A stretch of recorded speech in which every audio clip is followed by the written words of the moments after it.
하나님께서 오늘 주시는 말씀은 신약 성경 에베소서 4장 11절로 14절의 말씀입니다. 신약 성경 314면에 있습니다. 에베소서 4장 11절로 14절 말씀을 한 절씩 교독하겠습니다. 그가 어떤 사람은 사도로, 어떤 사람은 선지자로, 어떤 사람은 복음 전하는 자로, 어떤 사람은 목사와 교사로 삼으셨으니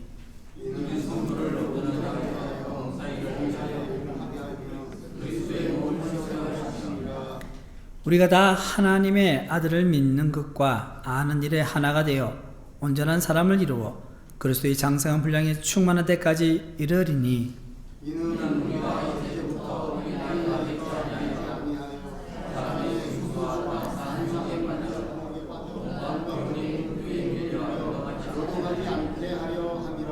아멘.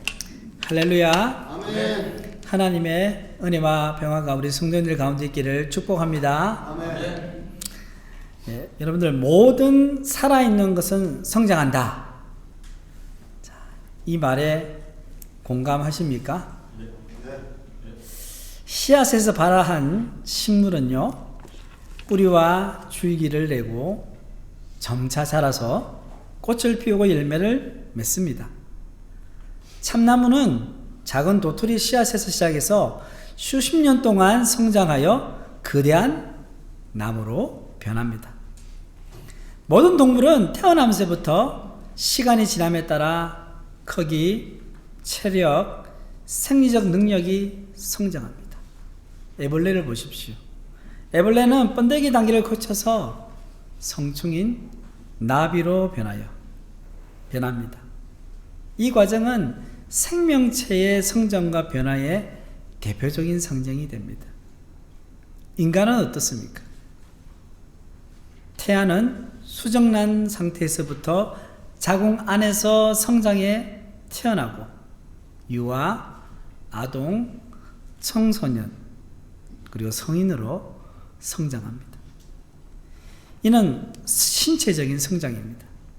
뿐만 아니라 인간은 지적으로, 사회적으로, 영적으로 성장합니다.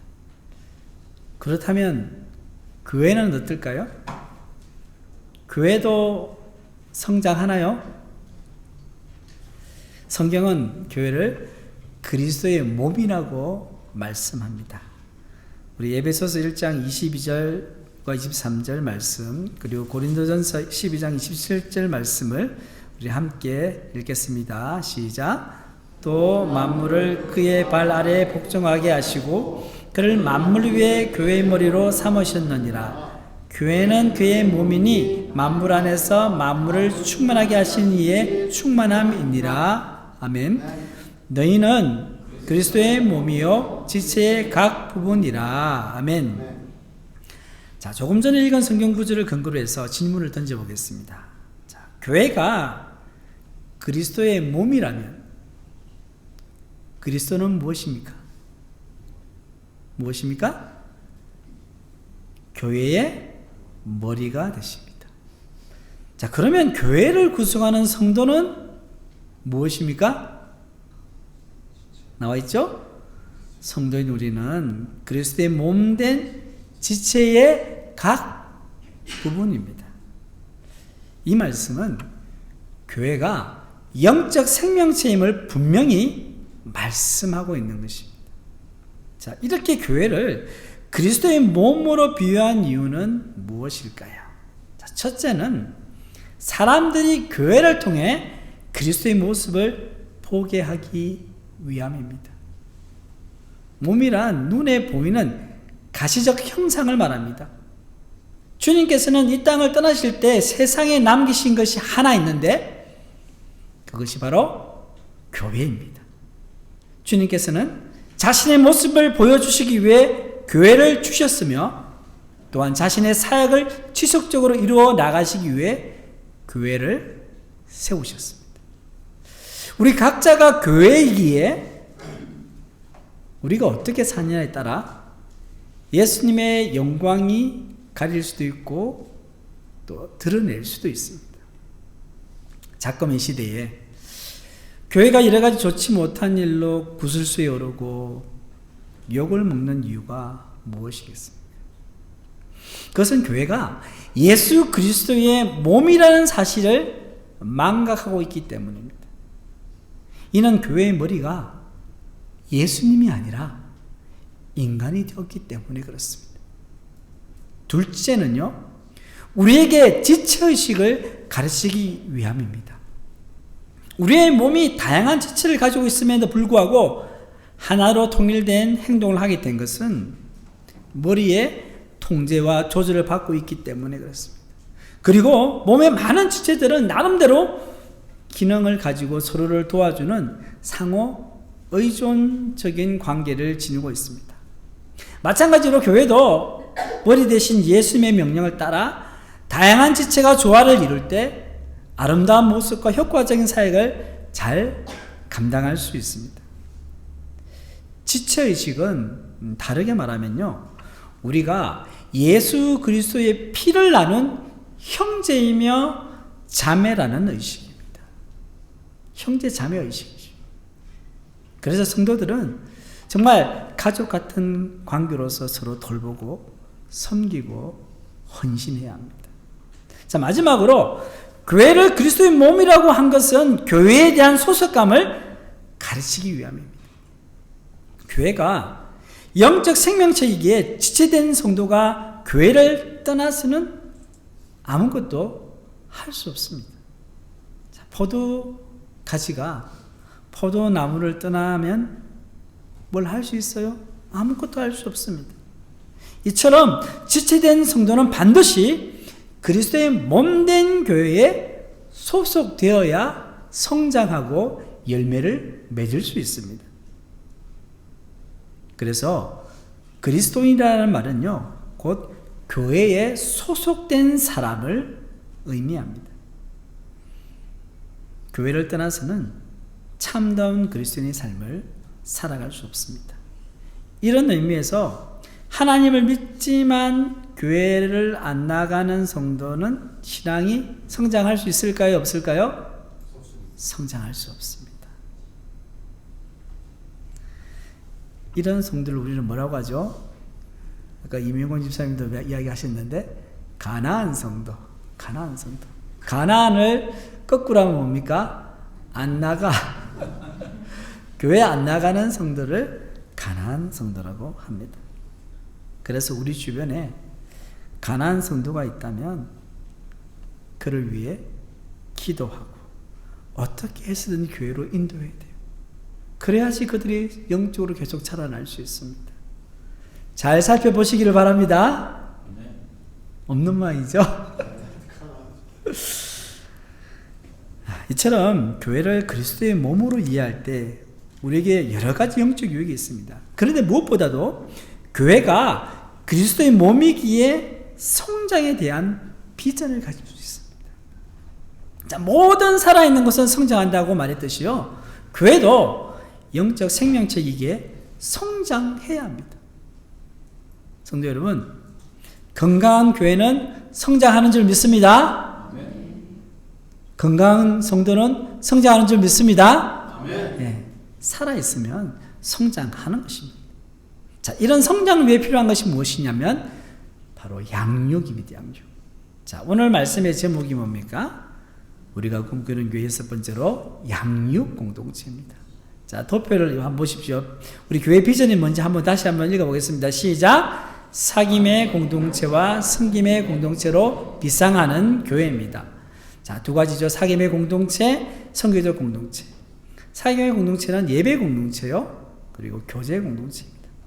선교적 공동체는 뭡니까? 섬김 공동체, 생명 공동체. 그 중간에 같이 있는 게 뭐예요? 교육 공동체와 양육 공동체. 자, 양육 공동체의 비전이 뭡니까? 같이 읽어볼게요. 시작. 성도를 양육하여 사역자로 세우는 교회. 이게 양육 공동체의 비전이에요. 본문 11절에서 12절 말씀을 함께 읽어보겠습니다. 그가 어떤 사람은 사도로, 어떤 사람은 선지자로, 어떤 사람은 복음 전하는 자로, 어떤 사람은 목사와 교사로 삼으셨으니 이는 성도를 온전하게 하여 봉사 일을 하게 하며 그리스도의 몸을 세우려 하심이라. 아멘. 자, 이 구절은요, 교회의 성장과 양육에 대해 말씀하고 있습니다. 여기서 성도를 온전하게 하여 봉사 일을 하게 하며 그리스도의 몸을 세우려 하심이라고 했는데요, 하나씩 살펴보겠습니다. 자, 성도를 온전하게 하여에서 온전하게 하다라는 말씀의 그 헬라의 뜻은요, 준비하게 하다, 갖춰지게 하다. 이는 어떤 목적에 적합하게 하는 것을 말합니다. 이것을 양육이라 하는 거예요. 그리고 양육은요, 봉사의 일을 하게 하는 것입니다. 결국 양육을 통해서 그리스도의 몸을 세울 수 있다는 말입니다. 그리스도의 몸이 무엇입니까? 바로 교회입니다. 양육을 통해 교회가 세워진다는 것은 양육을 통해 교회가 영적으로 성장한다는 말씀입니다. 그런데 이런 양육을 누가 한다는 말씀입니까? 누가요? 자, 본문 11절 말씀이 나오죠? 한번 같이 읽어보겠습니다. 그가 어떤 사람은 사도로, 어떤 사람은 선지자로, 어떤 사람은 복음 전하는 자로, 어떤 사람은 목사와 교사로 삼으셨으니. 아멘. 자, 사도와 선지자는요, 초대교회 시대에 있었습니다. 그런데 그 이후에는 존재하지 않습니다. 그리고 복음 전하는 자, 전도자를 말하죠. 오늘날의 선교사와 유사합니다. 그래서 복음을 전파하는 일을 하는 사람들을 다 통칭해서 이야기하는 것이고, 그리고 이제 목사와 교사가 나오는데요, 이는 목사와 교사 각각을 말하는 것이 아닙니다. 이것은요, 교회에서 목회자의 중요한 두 가지 역할을 말하는 거예요. 자, 목사는 성도를 돌보는 역할을 하는 사람, 그게 강조점이 있습니다. 교사는 뭡니까? 성도를 가르치는 역할을 하는 거예요. 자, 초대 교회의 기준으로 볼 때 양육은요, 사도와 선지자, 복음 전하는 자, 그리고 목사, 교사가 했습니다. 그런데 지금 시대는 어떻습니까? 복음 전하는 자, 즉 선교사, 그리고 목회자가 양육을 한다고 말할 수 있습니다. 그런데 양육하는 일은요, 사실 목회자나 선교사의 전유물이 아닙니다. 평신도일지라도 충분한 훈련을 받으면 양육하는 일을 감당할 수 있습니다. 중요한 것은 정말 자신이 참 교사이신 예수님의 마음으로 성도를 양육하느냐에 달려 있습니다. 하나님께서 저를 포항 새물교회 교회 담임 목사로 부르신 첫 번째 이유는요, 선한 목자로서 여러분을 영적으로 돌보는 것입니다. 광야 같은 세상을 살아가는데 얼마나 힘들고 어려운 일이 많이 생깁니까? 그럴 때 목사는 예수님의 마음으로 성도를 위로하고 격려하며 올바른 삶의 방향을 지시해야 합니다. 이런 영적 돌봄을 통해 성도는 치유와 회복을 경험하며 광야 같은 세상에서 길을 잃지 않고 가나안 땅을 향해 나아갈 수 있습니다.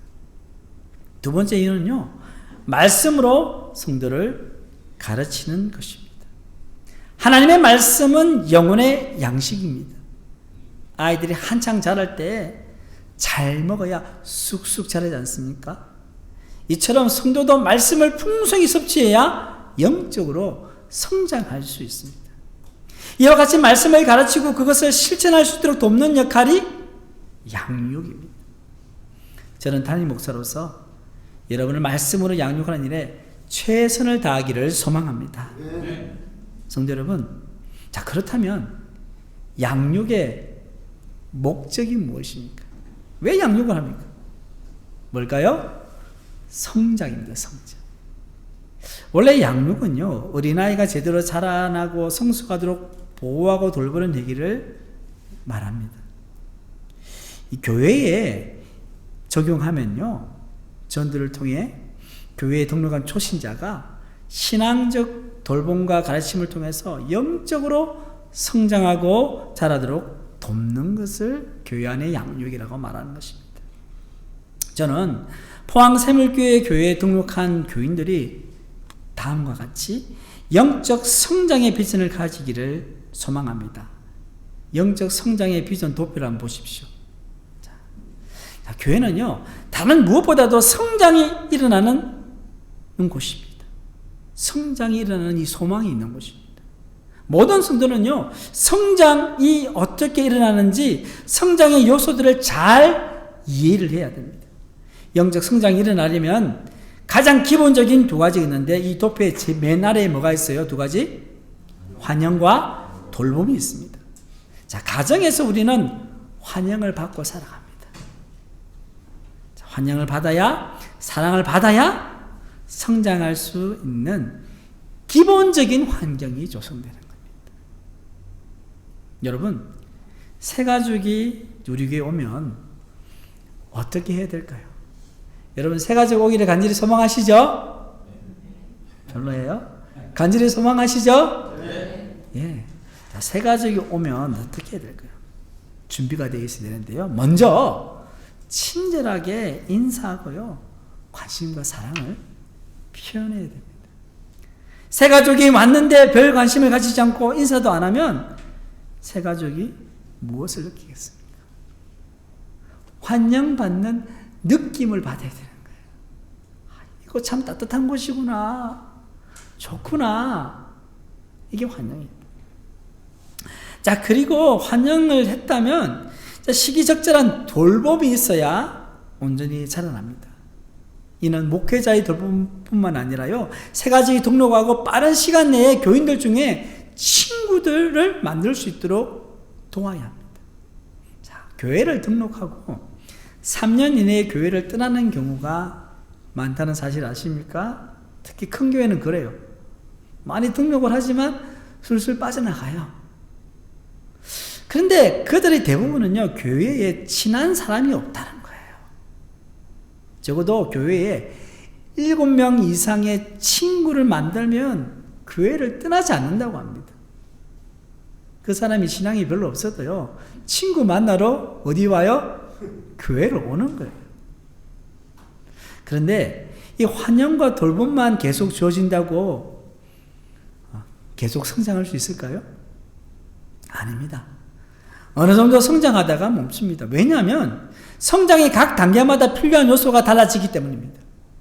사람도 유아기, 아동기, 청소년기 때마다 건강한 성장을 위해 새로운 환경과 도움이 필요한 것과 마찬가지입니다. 자, 그 다음에 중요한 것이 뭐냐면, 도표를 보시면 뭐예요? 예, 그 환영과 돌봄 중간에 사람이 있죠. 그리고 화살표 쭉 올라가면서 성장하게 되는데, 첫 번째 단계가 뭐예요? 예배입니다. 예배. 예배를 통해서 우리는 성장합니다. 예배를 자꾸 빠지면 성장할 수 없어요. 예배가 중요한 거예요. 예배 중에 하나님과 깊은 만남이 일어나고 말씀을 통해 은혜를 받게 되면 영적으로 성장하게 됩니다. 자, 그런데요, 예배만 잘 드린다고 계속 성장하는 것도 아니에요. 네. 또 지체가 되는, 정체가 되는 거예요. 그 다음 단계가 뭡니까? 양육이에요. 말씀으로 양육을 받아야 되는 거예요. 베드로전서 2장 2절 말씀입니다. 갓난 아기들 같이 순전하고 신령한 젖을 사모하라. 이는 그로 말미암아 너희로 구원에 이르도록 자라게 하려 함이라. 아멘. 여기서 신령한 젖이 뭡니까? 하나님의 말씀을 의미하는 거예요. 이처럼 말씀으로 양육받는 것은 너무나도 중요합니다. 이것은 영적 성장의 핵심입니다. 영적 양식을 공급받아야 성장할 수 있습니다. 그래서 말씀을 읽고요, 묵상하고요, 이 성경 말씀을 공부를 하게 됩니다. 그런데 여기서 멈추면 안 됩니다. 말씀으로 양육을 받았다면 영적으로 자라났기 때문에 이제 사역을 해야 합니다. 다시 말해서 하나님이 맡겨주시는 일을 감당해야 된다는 말씀입니다. 우리는 사역을 해야 튼튼하게 성장할 수 있습니다. 앞에 도표를 다시 한번 보여주시면요. 자, 환영을 받고 돌봄을 받으면서 그 세 가족이 교회에서 예배를 드리고요, 말씀으로 양육을 받고, 그 다음에 뭘 해요? 사역을. 우리가 영적으로 튼튼하게 그리고 잘 성장하는 곳은요, 사역의 현장일 거예요. 여러분, 우리 교회에도 주방 봉사도 할 수 있고, 금요일 날 오전 10시 오면요 기도도 하고 교회 청소도 할 수 있고, 그리고 우리 찬양단에서 싱어도 하고요, 악기도 연주하고요, 헌금 안내위원도 하고요, 교사 또 목자로서 직분자로서 다양한 섬김을 할 수 있어요. 사실 공식적인 외에도요 비공식적으로 할 수 있는 성님들이 많아요. 교회 안에요. 여러분, 우리 물질적으로도 섬길 수 있어요. 그리고 우리가 몸으로도 섬길 수 있어요. 여러분, 교회에 지나가다 쓰레기 떨어졌잖아요. 그거 줍는 것도 섬김이에요. 우리가 누구 앞에서 섬김을 합니까? 하나님 앞에 하는 거예요. 그리고 따뜻한 말 한마디도 섬김이 될 수 있다. 다 사역입니다. 다 사역. 그리고 교회에서뿐만 아니라요, 우리의 삶의 현장에서도 하나님의 사역을 할 수 있어요. 교회에서 섬기고 봉사하는 것만이 사역이 아니라는 거예요. 그리고 여러분들이 가정에서, 일터에서, 그리고 일상의 삶의 자리에서 내가 하나님의 청지기로서 말씀대로 살아가는 것도 확장된 사역이라고 말할 수 있어요.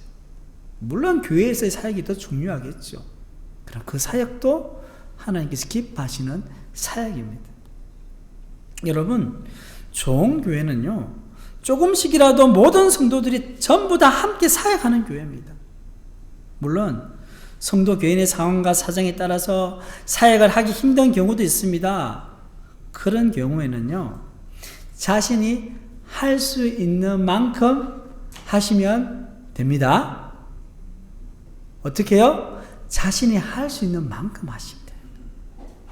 자신의 건강과 시간과 상황에 맞게 하는 것입니다. 중요한 것은 하나님께서 마음의 감동을 주는 만큼 하는 것입니다. 사역은 의무적으로 하는 것이 아니라 자원하는 마음으로 해야 합니다. 하나님께서 기뻐하십니다. 다른 사람 눈치 보지 마시고요, 하나님 앞에서 자신을 헌신하시기를 바랍니다. 자, 영적 성장의 비전을 정리하면요, 교회의 성장과 한 사람의 성도의 성장은요 기본적으로 교회 안에 환영과 돌봄이 있어야 합니다. 그리고 그 위에 예배와 양육과 사역이 함께 이루어질 때 이런 영적 성장이 이루어지는 것입니다. 본문 13절에서 14절 말씀을 함께 읽겠습니다. 우리가 다 하나님의 아들을 믿는 것과 아는 일에 하나가 되어 온전한 사람을 이루어 그리스도의 장성한 분량이 충만한 데까지 이르리니, 이는 우리가 이제부터 어린아이가 되지 아니하여 사람의 속임수와 간사한 유혹에 빠져 온갖 교훈의 풍조에 밀려 요동하지 않게 하려 함이라. 아멘. 자, 양육을 통한 성장의 목표는 무엇입니까? 그리스도의 장성한 분량이 충만한 데까지 이르는 것입니다. 에베소서 4장 15절 말씀을 보시면 같이 읽겠습니다. 오직 사랑 안에서 참된 것을 하여 범사에 크기까지 자랄지라. 그는 머리니 곧 그리스도라. 아멘. 다시 말해서 성장의 목표는 예수 그리스도입니다. 이는 예수 그리스도를 닮는 것을 말합니다. 우리 교회가 지향하는 양육 공동체는요, 성도를 양육하여 사역자로 세우는 교회인데, 여기서 사역자는 어떤 사역자를 말합니까? 예수님을 닮은 사역자입니다. 예수님의 제자를 말합니다. 예수님을 닮으려고 자꾸 할 때 말씀을 듣고 하면 닮아지고 그 사람이 사역자로 세워지는 것이죠. 신앙생활을 오래 했지만 여전히 어린아이와 같은 신앙을 가진 분들이 있습니다. 본문 14절에 보면 양육받지 않으면요 영적으로 어린아이가 되어 사람의 속임수와 간사한 유혹에 빠져 온갖 교훈의 풍조에 밀려 요동하게 된다는 거예요. 신앙생활을 오래 해도요 말씀의 경고에 서지 않으면요 세상의 끝이 자꾸 흔들리는 거예요. 마음이 흔들리고요 유혹에 넘어가는 거예요. 성도 여러분들, 우리 자신의 모습을 한번 돌아보시기를 바랍니다. 영적으로 어린아이입니까? 아니면 영적으로 어른입니까? 아니면 영적으로 계속 자라나고 있습니까? 사실 영적인 세계에서는 어른이 되는 것이 목표가 아니라요, 예수 그리스도의 장성한 분량까지 자라는 것이 목표입니다. 그렇기 때문에 우리가 주님 앞에 설 때까지 계속 자라나야 합니다. 그래서 저를 포함해서 이 자리에 계신 분 중에서 나는 이만하면 됐어 라고 말할 수 있는 사람은 아무도 없어요. 여전히 부족하고, 여전히 주님을 닮아가기에는 부족하고, 주님을 닮기 위해서 오늘도 내일도 믿음의 여정을 달려가는 것입니다. 성도 여러분, 이제 말씀을 마무리하겠습니다. 사랑하는 성도 여러분, 영적 성장에 대한 욕심을 가지시기를 바랍니다. 세상의 헛된 것들 향한 욕심을 가지면서 거룩한 욕심은 왜 안 가지려고 하는지 모르겠어요. 물질적인 건 뭐 가지고 싶잖아요. 집도, 차도, 뭐 옷도, 먹는 음식도 마찬가지잖아요. 맛있는 거 먹고 싶고. 그런데 왜 우리는 거룩한 욕심을 가지지 않는지. 세상의 것은요, 언젠가는 다 없어질 것이지만 영적인 것은 영원히 남는 것입니다. 영적 성장에 대한 열망을 가질 때 우리는 양육의 자리에 나올 수 있는, 양육의 자리라는 것은요, 이제 교회에서 이제 뭐 제자 훈련을 하자, 말씀을 읽자, 모여서 성경 공부하자 할 때 그 자리에 나오는 거예요. 그 자리에 가야지 내가 영적으로 자라날 수 있기 때문에 그렇습니다. 양육을 받다 보면요, 영적 훈련을 경험하게 됩니다. 다양한 사역을 통해서요, 그리고 여러분들 말씀대로 살아가려면 우리 인생 가운데서요, 갈등이 있어요. 그럴 때 영적인 훈련을 받게 되고요, 연단을 받게 되는 거예요. 내가 말씀 붙잡지 않으면요, 세상 속에서 내가 갈등한 일이 뭐 있어요? 그냥 내 마음대로 살면 되잖아요. 그런데 말씀을 붙잡고 살려고 하니까 갈등이 되죠. 내가 포기해야 될 게 얼마나 많고 내가 부인해야 될 게 얼마나 많습니까? 그런 가운데 내가 영적으로 단련이 되는 것이죠. 그러면서 점점 예수님을 닮아가게 되는 것입니다. 예수님을 닮으려고 하는 자는 결국 예수님이 가신 고난의 길도 함께 걸어가게 되는 거예요. 예수님과 함께 그 고난의 길을 걷는 자가 누구예요? 예수님의 제자인 것입니다. 성도 여러분, 저는 우리 교회 모든 성도가 교회를 향한 영적 성장의 비전을 가지기를 소망합니다. 아멘. 또한 여러분 한 사람 한 사람이 자신을 향한 영적 성장의 비전을 가지기를 소망합니다. 아멘. 주님을 닮고자 하는, 예수님의 제자가 되고자 하는 열망을 품으시기를 바랍니다. 그리할 때 우리는 말씀을 가까이 하게 되고요, 교회에서 주님께서 기뻐하신 일에 동참할 수 있게 되는 것입니다. 이와 같은 양육을 통한 영적 성장의 은혜가 오늘 이 자리에 계신 모든 성도님들 가운데 있기를 주님의 이름으로 축원합니다. 아멘. 하나님 아버지, 오늘 말씀을 통해 우리가 꿈꾸는 교회의 비전을 깨닫게 하시니 감사드립니다. 그리스도의 몸된 교회의 지체로서 우리가 성장하기를 소망합니다. 주님, 성도들이 말씀으로 양육받아 예수님을 닮은 사역자로 성장하기를 소망합니다. 이를 위해 모든 성도가 자원하는 마음으로 양육에 헌신하게 하시어 영적 성장의 기쁨을 누리게 하여 주시옵소서. 이 모든 말씀 우리의 성장의 목표가 되시는 예수 그리스도 이름으로 기도드립니다. 아멘.